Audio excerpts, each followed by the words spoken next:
नमस्कार, मैं अविनाश शुक्ला आप सभी का आपके अपने ऑनलाइन प्लेटफॉर्म आपके अपने यूट्यूब चैनल फिजिक्स गढ़ में स्वागत करता हूं, वंदन करता हूं, अभिनंदन करता हूं। जैसा कि आप देख रहे हैं, आज का topic rest and motion kinematics. Rest and motion kinematics. Kinematics मैंने इसलिए लिखा है, तो आप देखिए किस लिए लिखा है, काइनेमेटिक्स। काइनेमेटिक्स, बहुत लोगों को यह शब्द खटक रहा होगा। ये दोनों क्या है? काइनेमेटिक्स। काइन का मतलब होता है गति, मोशन। मैटिक्स का मतलब होता है मैथ, गणित। यानी कि इस चैप्टर में हम जितने भी मोशन है उनको गणितीय रूप में लिखेंगे, गणितीय रूप में पढ़ेंगे और गणितीय रूप में उनका निगमन करेंगे, बहुत अच्छे से समझेंगे, चिल करेंगे गणित के साथ। आप देखते हैं कितना चिल करते हैं। ये टॉपिक जो है नीट में 2-3 क्वेश्चन देती है, हर साल 2-3 क्वेश्चन देती है नीट में, एंट्रेंस में, बीएससी के तमाम टॉपिक इंपॉर्टेंट है। आप लोग पढ़िएगा, इसकी मत करिएगा, बड़ा मजा आने वाला है इस टॉपिक में। तो काइनेमेटिक्स इसके अकॉर्डिंग क्या आता है, काइनेमेटिक्स के अकॉर्डिंग क्या आता है, इसमें हम क्या क्या पढ़ेंगे पहले देख लेते हैं, पूरा स्ट्रक्चर देख लेते हैं इसका। पहला पढ़ेंगे रेस्ट क्या होता है, दूसरा पढ़ेंगे मोशन क्या होता है,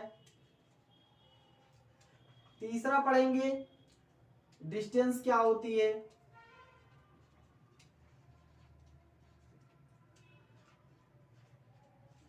चौथा पढ़ेंगे डिस्प्लेसमेंट क्या होता है,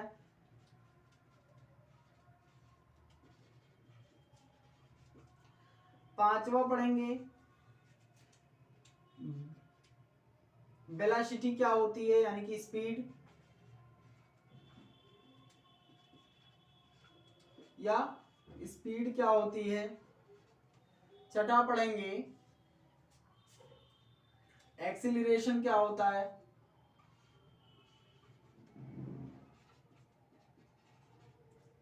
फिर पढ़ेंगे एवरेज वेलोसिटी,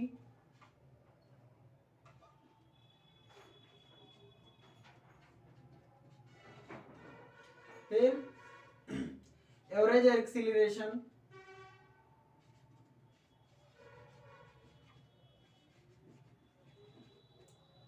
ऐसे ऐसे करके हम आगे टॉपिक पर क्या करते जाएंगे, पढ़ते जाएंगे। एक्सीलरेशन, फिर इसका ग्राफ प्लॉट करेंगे, यानी कि हम बहुत ब्रॉडली इसको समझने वाले हैं।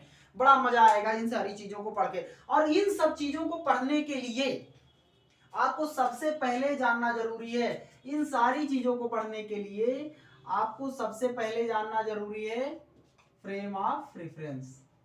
क्या जानना जरूरी है? Frame of reference. यानी कि कौन सा फ्रेम इन सारी चीजों को प्रेफरेंस कर रहा है, कौन सा फ्रेम आपको रेस्ट बताएगा कि ये चीजें रेस्ट में है, कौन सा फ्रेम है जो आपको ये बताएगा कि ये मोशन में है, वो कौन सी चीज है, वो कौन सा जगह है, वो क्या है, कौन सा स्ट्रक्चर है भाई, उसको हम फ्रेम क्यों कहते हैं। उसमें हमें रेफरेंस मिलता है कि ये रेस्ट में क्यों है, मोशन में क्यों है, डिस्टेंस, ये डिस्टेंस क्यों कहा जाएगा, डिस्प्लेसमेंट क्यों कहा जाएगा, वो हमें रेफरेंस करके देती है। इसलिए उसको हम इसलिए हम फ्रेम के साथ क्या करते हैं, रेफरेंस जोड़ देते हैं। ठीक है, तो आइए अब एक एक टॉपिक हम धीरे धीरे क्या करते हैं, शुरू करते हैं। क्या करते हैं, शुरू करते हैं। अब हम क्या करेंगे, frame of reference. Frame of reference करने से पहले, पढ़ने से पहले हम लोग 2-3 बातें समझ लेते हैं। When do we say that, when do we say that body is at rest, and when we do say that it is in motion. यानी कि कब हम कह सकते हैं कि बॉडी रेस्ट में है और कब हम कह सकते हैं कि बॉडी मोशन में है। आपको ये बताना है कि कब आप कह सकते हैं कि बॉडी रेस्ट में है और कब आप कह सकते हैं कि बॉडी मोशन में है। When do you say that? When do you say that the body is in the rest? And when do you say that the body is in the motion? You may say that. You may say that your body is in the rest. If the position of the body is not changed with the time passes, if the position of a body is not changed with the time passes, आप क्या कह सकते हैं कि कोई body, कोई particle, कोई object rest में है जब उसकी पोजीशन समय के साथ चेंज नहीं हो रही है. और आप कब कह सकते हैं कि वो मोशन में है? You may say that the body is in the motion when the position of the particle of the object is changed with the time. Then you may say that the body is in the motion when the position of a particle of object or anything is changed with the time. क्या कह सकेंगे आप कि जब किसी particle, किसी object की स्थिति समय के साथ बदल जाती है तो वो वस्तु, वो पार्टिकल क्या होता है? मोशन में होता है. हाँ, बड़ी अच्छी चीज है भाई, मोशन में होता है. आप एक कमरा ले लीजिए, ये आपका रूम है. क्या है? रूम है. ये आपका क्या है? रूम है.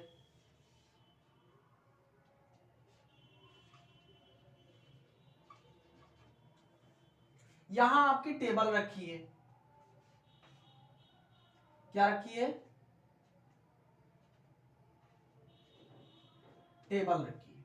और इस पे क्या रखी है? बुक रखी है. क्या रखी है? बुक रखी है. और यहां कोई आदमी अगर चांद से देख रहा है, क्या है ये? मून है. क्या है?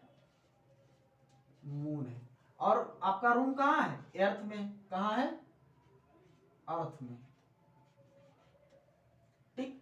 और यहाँ पे कोई व्यूअर बैठा हुआ है, कोई देखने वाला बैठा हुआ है, कोई यात्री गया है मून पे, वो बैठा हुआ है.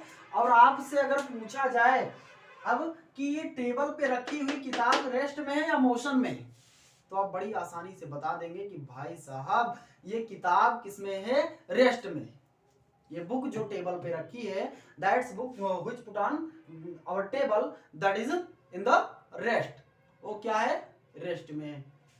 लेकिन जब ये भाई साहब देखेंगे, जो यात्री जी हैं, जो चंद्रमा के यात्री जी हैं, जिनको यात्रा करने का शौक लगा था, चले गए थे, ये जब देखेंगे तो क्या कहेंगे कि ये टेबल, ये बुक, ये रूम क्या है? मोशन में है, इसकी पोजीशन चेंज हो रही है. और आप देखेंगे तो कहेंगे भाई साहब इसकी पोजीशन समय के साथ चेंज नहीं हो रही है, इसलिए ये टेबल, ये बुक, ये रूम और हम जहां खड़े हैं वो सारी पृथ्वी रेस्ट में है. लेकिन जब ये कह देखेंगे तो कहेंगे नहीं नहीं भाई साहब आप गलत कह रहे हैं, ये मोशन में है. ऐसा क्यों? अच्छा, आप एक बात बताइए कि motion is a combined property होती है. Motion is a combined property of the object. Motion is a combined property of the object under study and the observer. कहेंगे, क्या कहेंगे आप? मोशन कहाँ कंबाइंड प्रॉपर्टी हो सकती है? अरे हाँ भाई साहब है. Motion is a combined property of the object under the study and the observer. There is no meaning of rest motion. There is no meaning of rest and motion without any viewer. आश्चर्यचकित हो गए ना? बिना viewer के आपकी इसकी गति की क्या आवश्यकता है और इसको इसकी गति की क्या आवश्यकता है? अगर आप न देखें कि आपके अगल बगल कौन चल रहा है तो, और वो आपको न देखे कि आप कैसे चल रहे हैं, यानी कि कोई किसी को दिखाएमान ना हो, तो कौन जान पाएगा कि कोई रेस्ट में है या मोशन में है? तो कंबाइंड प्रॉपर्टी है. आप जैसे चल रहे हैं, आप अगर चल रहे हैं किसी कार में और आपके सामने एक आदमी खड़ा हुआ है, टक्कर मारने के लिए नहीं खड़ा हुआ है, तो क्या आप कार में बैठे हैं, उसको देखेंगे तो सोचेंगे वो आ रहा है, आदमी क्या आ रहा है? आपकी तरफ आ रहा है. लेकिन आदमी जो खड़ा आपको व्यू कर रहा है, आपको देख रहा है, वो क्या करेगा कि आपकी कार चल रही है, उसके लिए वो अपने फ्रेम में क्या है? सिचुएटेड है. क्या है? सिचुएटेड है, स्थित है. उसकी पोजीशन समय के साथ नहीं बदल रही है और आपकी पोजीशन समय के साथ नहीं बदल रही है, क्योंकि आप अपने कार के फ्रेम में, आप अपने फ्रेम में, आपकी पोजीशन नहीं बदल रही है समय के साथ. आपके फ्रेम का कोई एक्सिस चेंज नहीं हो रहा है समय के साथ. इसलिए आप क्या कहेंगे कि वो व्यूअर जो है वो क्या है? आपके लिए मोशन में है और आप रेस्ट में हैं.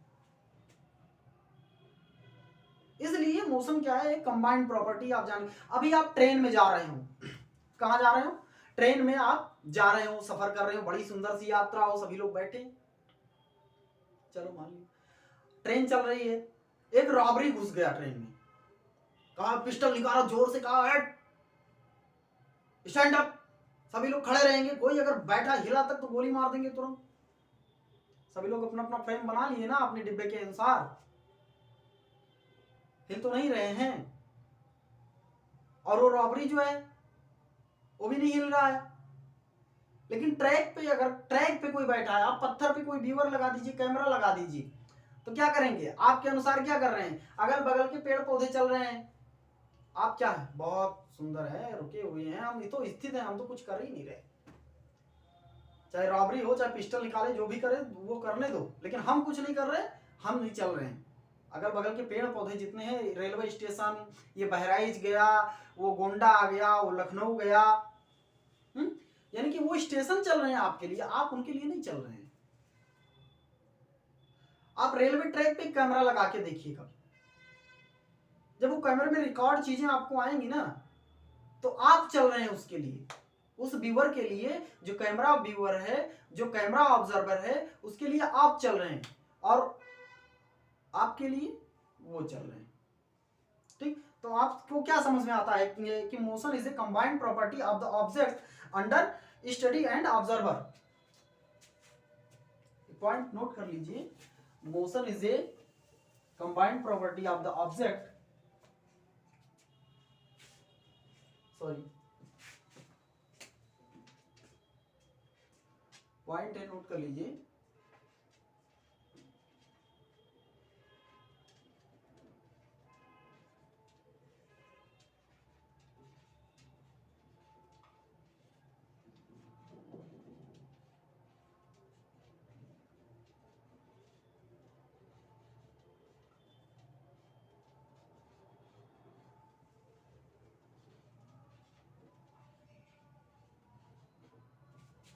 motion is a combined property of the object under study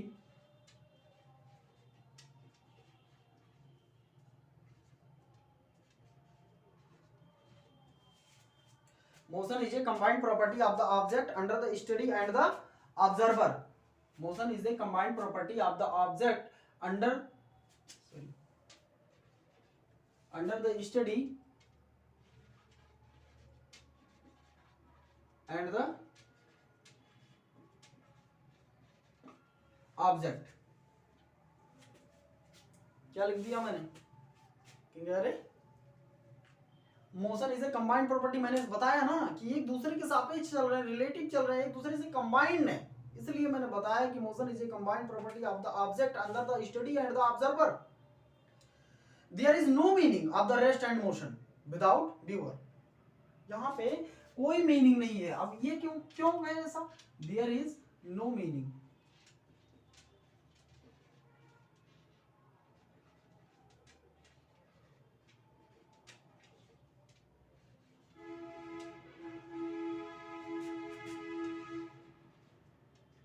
of the rest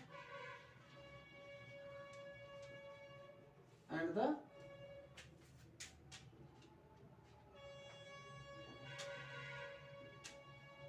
motion without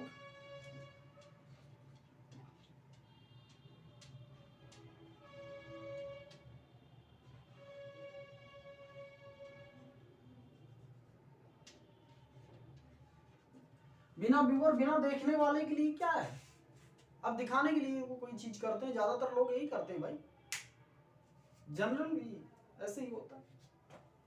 ठीक है, तो अब आइए हम समझते हैं रेस्ट एंड मोशन, उनकी डिफिनीशन देख लेते हैं। आप इसको एक बार कैप्चर कर लीजिए।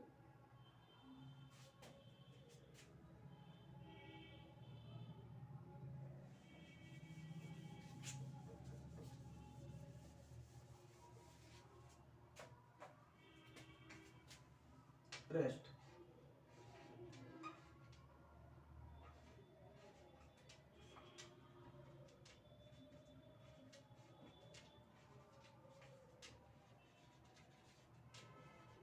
for body does not change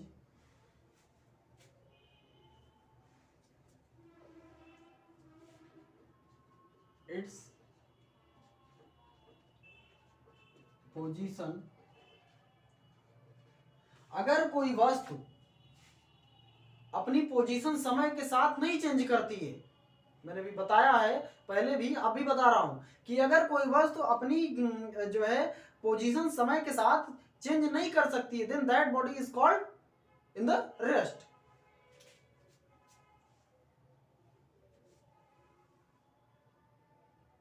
it's position as passes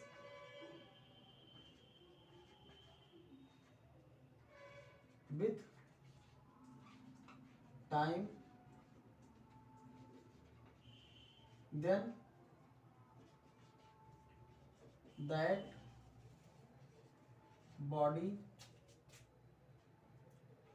is called in the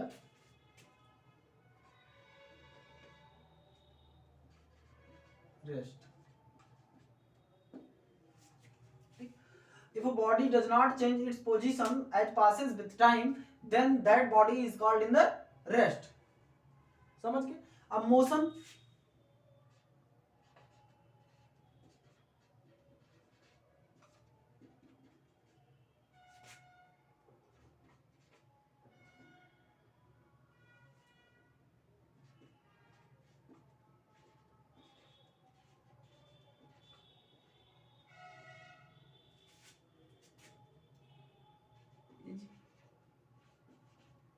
change their position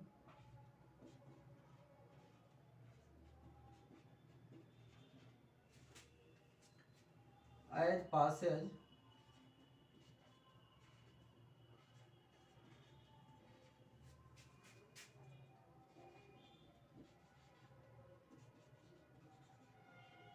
time,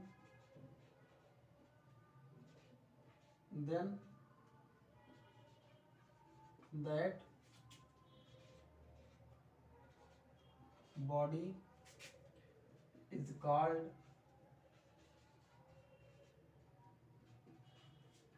in the motion.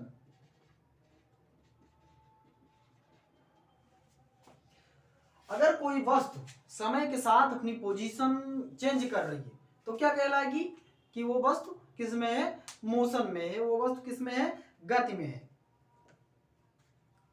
अब एक सवाल आपके मन में उठ रहा होगा, अभी मैंने फ्रेम ऑफ रेफरेंस बताया, एक्स वाई जेड एक्सिस उसमें लेते हैं, वो तो मैंने पिछली वीडियो में बता रखा है, अगर आपको देखना है फ्रेम ऑफ रेफरेंस डिटेल में तो आप देख सकते हैं।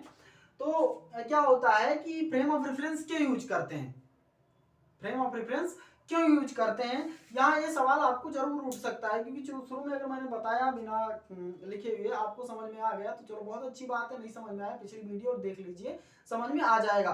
पर यहाँ एक सवाल जरूर आपके मन में उठेगा कि फ्रेम ऑफ रेफरेंस यूज क्यों करते हैं, तो मैं बताता हूँ। To locate the position of a particle, point लिख लीजिए आप, to locate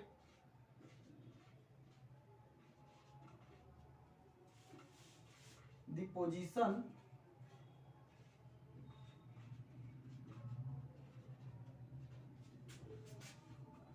of a particle लिखिए, ऑब्जेक्ट लिखिए, बॉडी लिखिए, कुछ भी लिख दीजिए।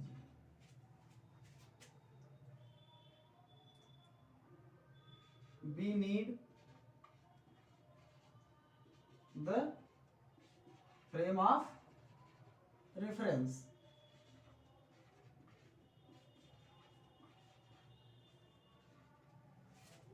ठीक है, हमें इसलिए आवश्यकता पड़ी फ्रेम ऑफ रेफरेंस की, इसलिए आवश्यकता किसकी पड़ी, फ्रेम ऑफ रेफरेंस की पड़ी। अब एक काम कीजिए, एक फ्रेम ऑफ रेफरेंस में क्या कर दीजिए, एक क्लॉक ऐड कर दीजिए, फ्रेम ऑफ रेफरेंस में एक क्लॉक ऐड कर दीजिए टाइम मेजर करने के लिए। एक XYZ फ्रेम फ्रेम लीजिए एक्स वाई जेड, ये पार्टिकल है। अगर इस पार्टिकल की पोजीशन बदलनी है तो यहाँ क्या करना होगा, आपको एक क्लॉक लगाना होगा। क्या लगाना होगा, क्लॉक लगाना होगा। क्या लगाना होगा, क्लॉक, कि ये कितने टाइम में कितना बदल रही है, तभी आप इसकी सही पोजीशन क्या पर कर पाएंगे, लोकेट कर पाएंगे, बता पाएंगे।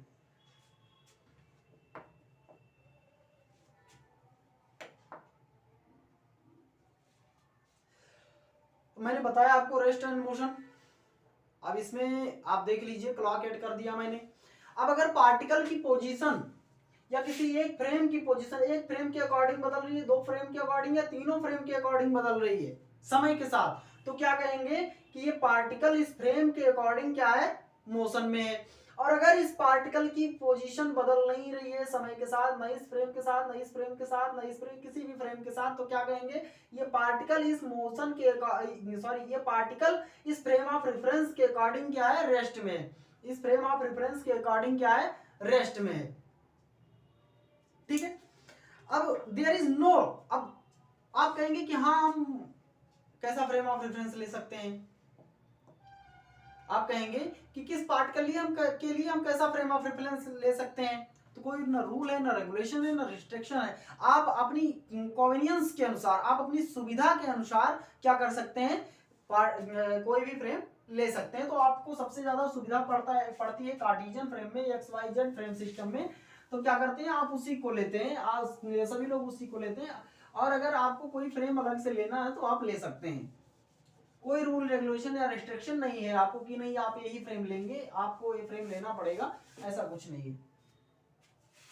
तो ये भी पॉइंट नोट कर लीजिए।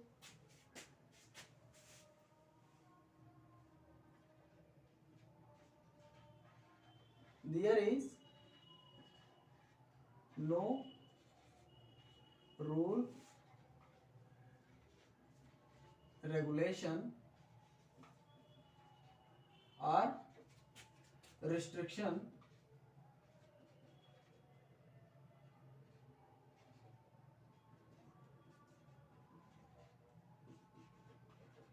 for choice frame of reference।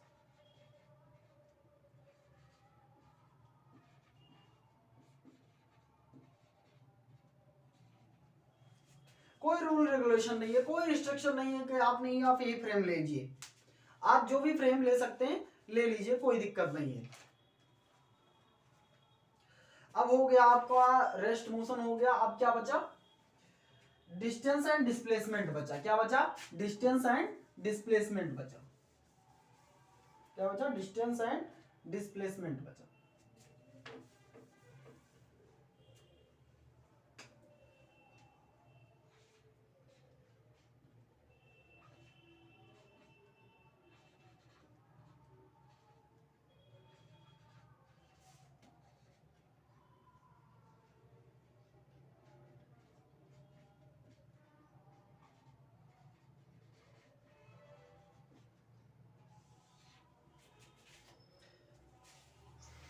क्या बचा, डिस्टेंस एंड डिस्प्लेसमेंट बचा।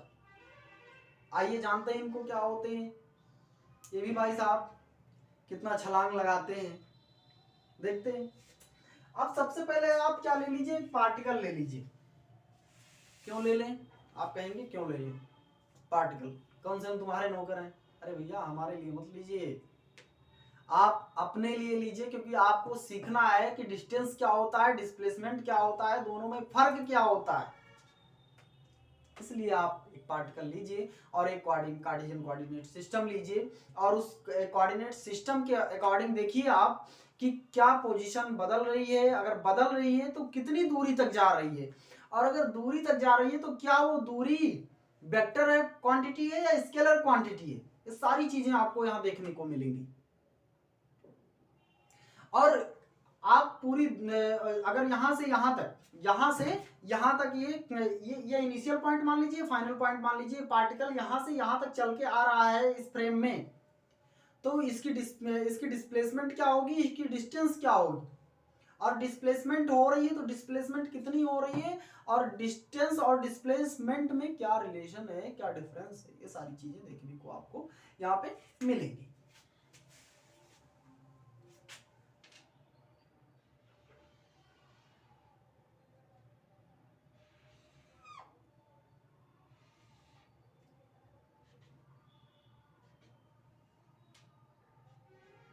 यह क्या हो गया है, एक्स एक्सिस हो गया, वाई एक्सिस हो गया, जेड एक्सिस हो गया, कोऑर्डिनेट एक्सिस हो गई, इंटरसेक्ट पॉइंट पे कोऑर्डिनेट एक्सिस हो रहा है। यहाँ पे क्या है, आपका व्यूअर बैठा हुआ है, यहाँ पे क्या हुआ है, आपका व्यूअर बैठा हुआ है, यहाँ आपका पार्टिकल है, पार्टिकल का कोऑर्डिनेट है एक्स वाई और जेड। लेकिन यहाँ आपको पार्टिकल से इतनी कोई मतलब नहीं है। अब देखिए यहाँ यहाँ ले लीजिए, यहाँ आप ऐसे देखिए,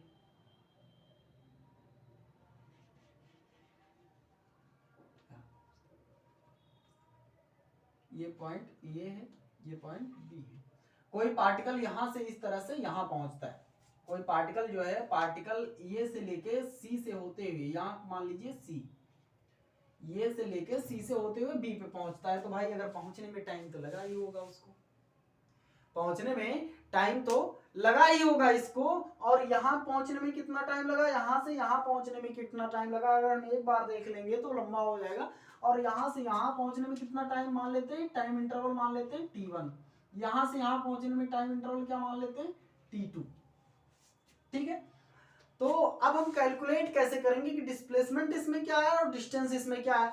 मैं आपको बता रहा हूं कि यहां से यहां तक जितनी भी चीजें, जितना भी उसने तय किया, जितने भी टाइम में, ये क्या है, डिस्टेंस है, ये क्या है, डिस्टेंस है, जो घुमा फिरा के जाते हैं वो क्या है, डिस्टेंस है। और यहां से यहां तक जो ये इनिशियल टू फाइनल पॉइंट, कोई तामझाम, सी पे नहीं जाना है आपको, डिस्प्लेसमेंट के लिए सी पे नहीं जाना है, आप ध्यान रखिएगा। डिस्प्लेसमेंट के लिए सीधे यहां से यहां तक, यहां से यहां तक जितनी डिस्टेंस होगी वो क्या होगी, डिस्प्लेसमेंट होगी, क्या होगी, डिस्प्लेसमेंट होगी। और ये क्या है, डिस्टेंस है। ठीक, यानी कि इनिशियल टू फाइनल पॉइंट जो जाता है सीधे डिस्प्लेसमेंट होता है। और अगर ऐसे ऐसे मतलब जहां आप A to B to C path क्या किया, पाथ ए सी बी से पार्टिकल गुजरा हुआ है ना, पाथ ए सी बी जो है ये क्या है, इसकी डिस्टेंस है। और path A B, path A B क्या है, इसकी डिस्प्लेसमेंट है, क्या है, इसकी डिस्प्लेसमेंट है। तो आओ लिखते हैं, सपोज ए पार्टिकल, आप लिख सकते हैं, डेरिवेट कर सकते हैं मेरे साथ। Suppose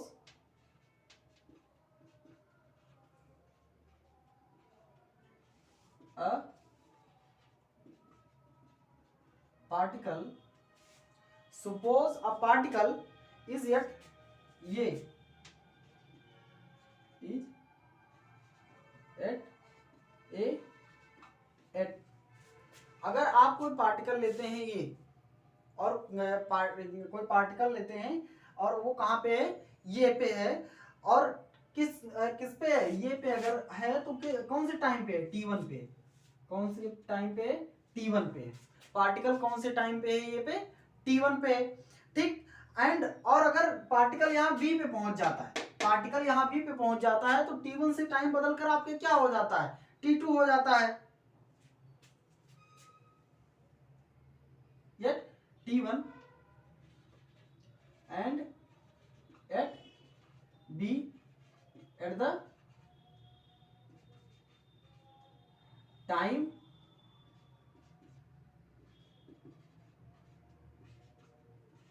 t2 with respect to, और किसके रिस्पेक्ट में जा रहे हैं आप, किसके रिस्पेक्ट में इसकी पोजीशन माप रहे हैं आप, इस फ्रेम के रिस्पेक्ट में तो इस पोजीशन को माप रहे हैं, इस वाले फ्रेम के रिस्पेक्ट में तो इस पोजीशन को माप रहे हैं कि पार्टिकल यहां से यहां, यहां व्यूअर बैठा ना, यहां से लेके यहां तक गया, time two with respect to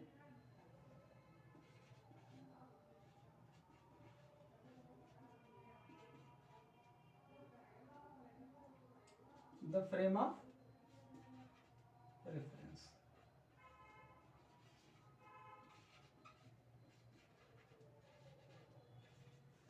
ठीक, अब इतना समझ में आ गया होगा आई होप। अब क्या करते हैं, during the time interval T1, आप टाइम इंटरवल T1 के दौरान देखिए टू T2, अगर आप उस दौरान देखिए टाइम इंटरवल T1 और T2 के दौरान देखिए, the particle moves along the path ACB, particle किस पाथ के अलोंग मूव कर रहा है, during the time interval T1 and T2, during the time interval T1 and T2, particle moves along the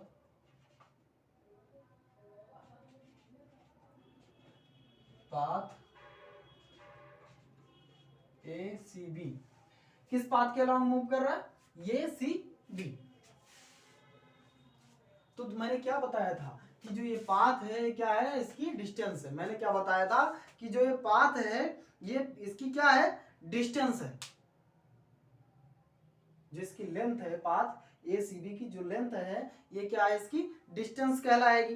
path ACB की जो length है ये क्या कहलाएगी, इसकी डिस्टेंस कहलाएगी।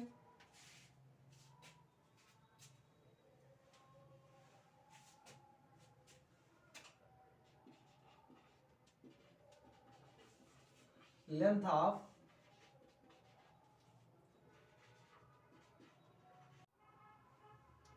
ACB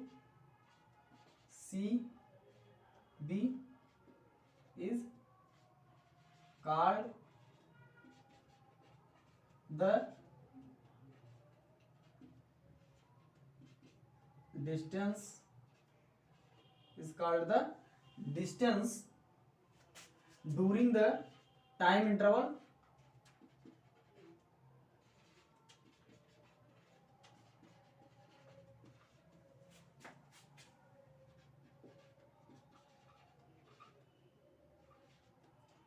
T1 to T2। ठीक, अब आप डिस्टेंस को जान गए क्या होती है, जो इसके पाथ के लॉन्ग जो लेंथ है इस पाथ की, जो इस पाथ की लेंथ है किस पाथ की, ये ACB पाथ की जो लेंथ है किस टाइम इंटरवल के दौरान, T1 टू T2, वो क्या कहलाएगी, आपकी डिस्टेंस कहलाएगी। क्या कहलाएगी, डिस्टेंस कहलाएगी। अब आपको बताते हैं डिस्प्लेसमेंट क्या होता है, क्या बताते हैं, डिस्प्लेसमेंट क्या होता है। फिर एक क्वेश्चन करेंगे डिस्प्लेसमेंट का, एक क्या करेंगे, एक क्वेश्चन करेंगे कि डिस्टेंस और डिस्प्लेसमेंट क्वेश्चन पे कैसे अप्लाई करते हैं। ठीक,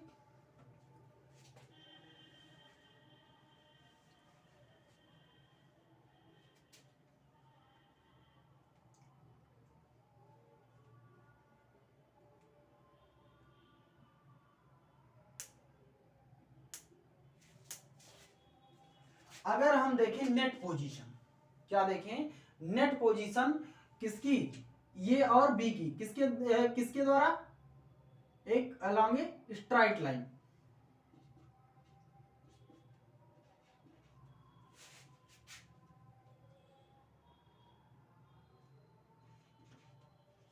if we observe the net position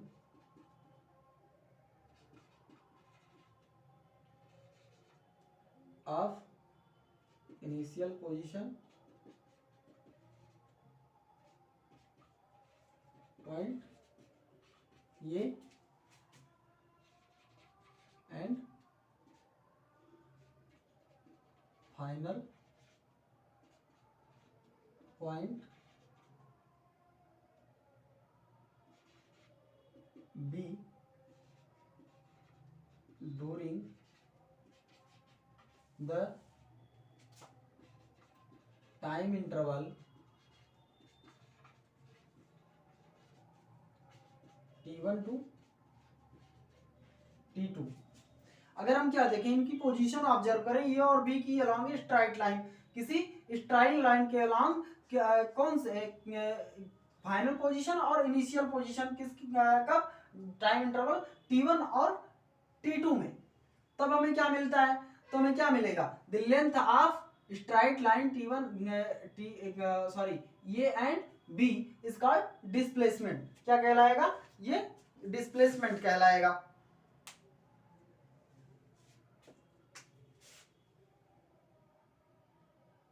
Observe the position between initial point A and final point B. Roll. Then B get the displacement.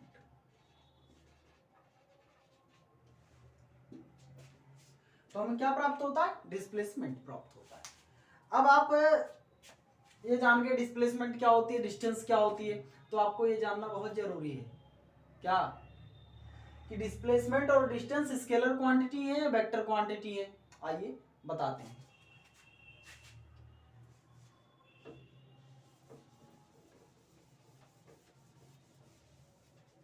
ये जो आपकी डिस्टेंस है, डिस्टेंस आपकी यहां भी हो सकती है, इसी फ्रेम के अनुसार देख लीजिए। डिस्टेंस क्या हो सकती है, इधर भी डिस्टेंस होगी, इधर भी डिस्टेंस होगी, यहां भी डिस्टेंस होगी, यहां भी कोई चारों तरफ डिस्टेंस है ना, है चारों तरफ डिस्टेंस, इधर भी डिस्टेंस है, इधर भी डिस्टेंस है, इधर भी डिस्टेंस, इधर भी डिस्टेंस। कोई दिशा है इसकी, कोई वेक्टर बन सकता है, नहीं बन सकता। जब कोई दिशा नहीं है तो वेक्टर क्वांटिटी होगी नहीं, डिस्टेंस क्या होगी, वेक्टर क्वांटिटी नहीं होगी। और आप इसको ट्रायंगल वेक्टर से ऐड भी नहीं कर सकते, ट्रायंगल वेक्टर से भी नहीं निकाल सकते। और डिस्प्लेसमेंट जो होता है उसकी एक स्ट्राइट लाइन, देखिए आप क्या होती है, स्ट्राइट लाइन देख रहे हैं, ये क्या है, डायरेक्शन है इसकी, क्या है, डायरेक्शन है इसकी। इसके पास मैग्नीट्यूड और वेक्टर दोनों है, इसलिए क्या है, वेक्टर क्वांटिटी। ठीक, मैग्नीट्यूड और डायरेक्शन क्या है, दोनों है, इसलिए क्या है, वेक्टर क्वांटिटी है। अब लिख लीजिए आप, डिस्टेंस स्केलर क्वांटिटी है,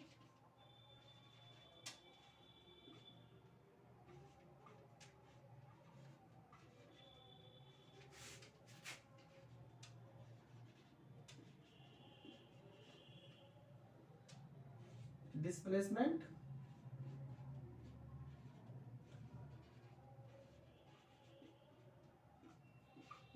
vector quantity.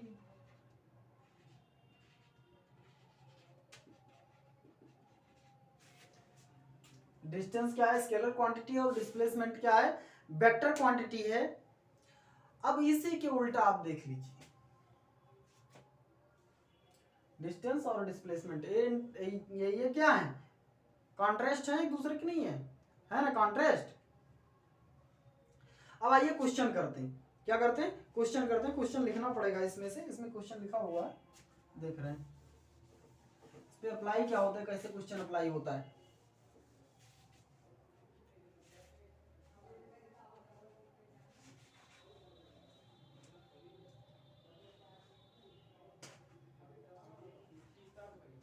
An old person, question आप ऐसे अप्लाई करना सीख लीजिए इस पे।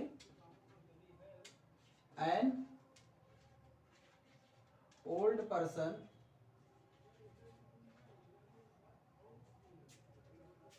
Moves on a semi circular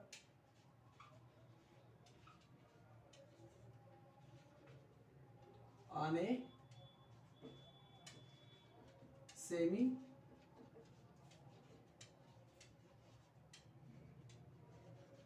circular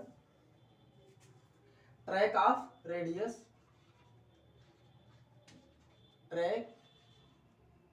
of radius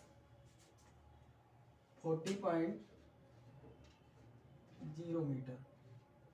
ठीक, during a morning walk, during a morning walk, if he starts at one end of the track, if he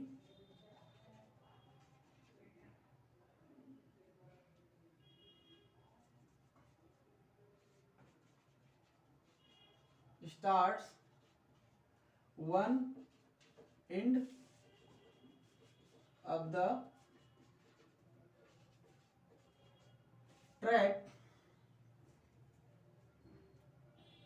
and reach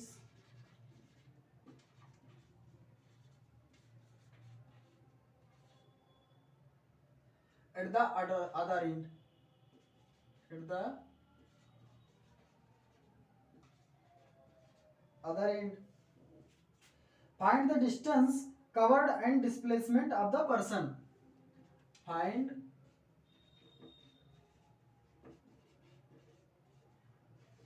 the distance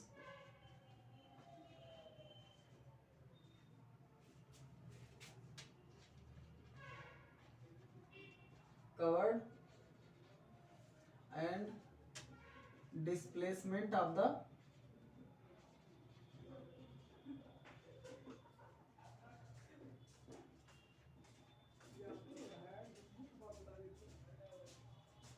person. क्या करना है हमें?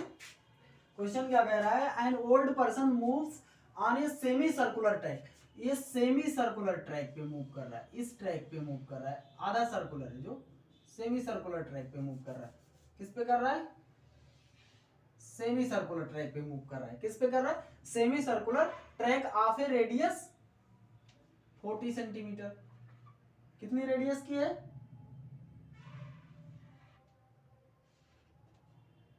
40 centimetre, 40 metre, sorry centimetre बोल, 40 metre.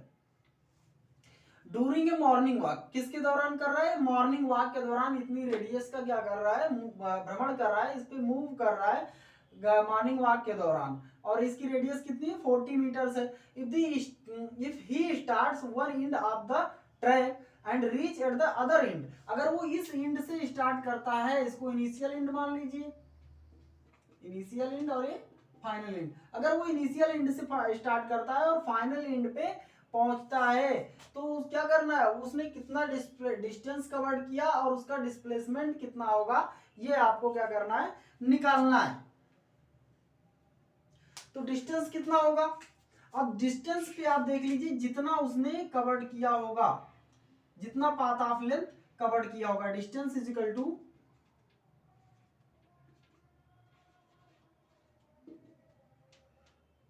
path of length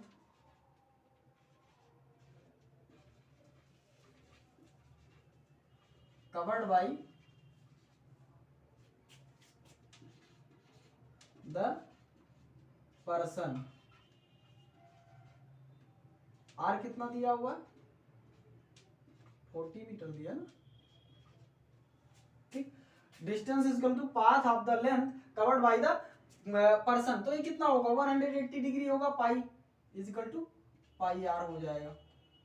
पाई की value, are की value 40 ये रख दीजिए। पाई की वैल्यू कितनी होती है? 3.14 इंटू 40 कितना आएगा? 3 4 12 और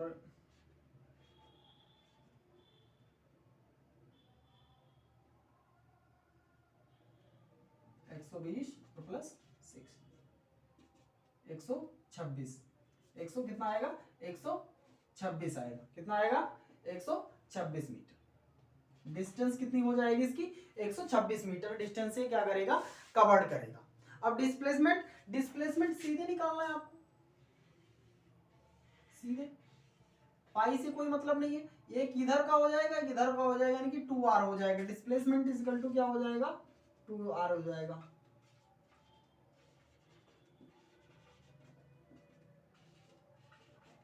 ठीक, displacement is equal to 2r क्यों हो जाएगा? क्योंकि the displacement is equal to the semi circular track joining the two ends. जो डिस्प्लेसमेंट है वो एक सेमी सर्कुलर ट्रैक है। क्या है? एक सेमी सर्कुलर ट्रैक है, जो क्या है? दो एंड को क्या कर रहा है? ज्वाइन कर रहा है। 2r हो गया, यहाँ लिख लीजिए 2 into 40 metre is equal to 80 metre. ये आपके क्या हो गए? आंसर हो गए। क्या हो गया? आंसर हो गया। ठीक, तो आज का लेक्चर यहीं पे समाप्त करते हैं। मिलते हैं नेक्स्ट वीडियो में। नेक्स्ट वीडियो में आपको हम बताएंगे योरेज वेलोसिटी एंड योरेज स्पीड, और बहुत सारी चीज़ों पे डिस्कशन करेंगे। अगर मेरा वीडियो आपको पसंद आया हो तो आप प्लीज़ लाइक करिए, कमेंट करिए। अगर आपको किसी में प्रॉब्लम हो और अगर आप मेरे चैनल पे नए हो तो आप इसको सब्सक्राइब जरूर कर दीजिए। और एक सबसे इम्पोर्टेंट बात, इस वीडियो को आप अपने मित्रों तक शेयर कर दीजिए, जिससे उन तक भी ये जानकारी क्या हो सके, पहुंच सके। आपको कोई भी प्रॉब्लम हो आप मुझे कमेंट बॉक्स में बता सकते हैं। जय हिंद, जय भारत, जय फिजिक्स गर्ल।